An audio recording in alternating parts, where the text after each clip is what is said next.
புரட்சித் தலைவர் அவர்களுக்கும் அம்மா அவர்களுக்கும் அவர் தேர்தல் வியூக வகுப்பதிலும் சரி, பரப்புரை திட்டமிடலும் சரி அவரோட பங்களிப்பு ரொம்ப அதிகம். அது உங்களுக்கே தெரியும். அந்த அரசியல் அனுபவம் தமிழக வெற்றி கழகத்துக்கு வரப்ப அது உண்மையிலுமே ஒரு பெரிய எங்களுக்கு ஒரு பலமா இருக்கும்.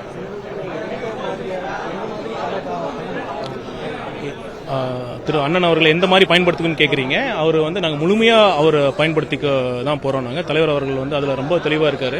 நாங்கள் ஏற்கனவே சொன்ன மாதிரி தமிழக வெற்றி கழகம் ஒரு ஜனநாயக அமைப்பு. இங்கே எல்லாருமே ஒரு டீம் ஒர்க்காக தான் வேலை செய்ய போகிறோம். அண்ணன் அவரோட இன்புட்ஸ், கைடன்ஸ், அந்த மென்டர்ஷிப் எல்லாமே எங்களுக்கு பயன்படும். அவரோட அதிகாரப்பூர்வ அறிவிப்பு இந்த மாலைக்குள்ளே வரும்.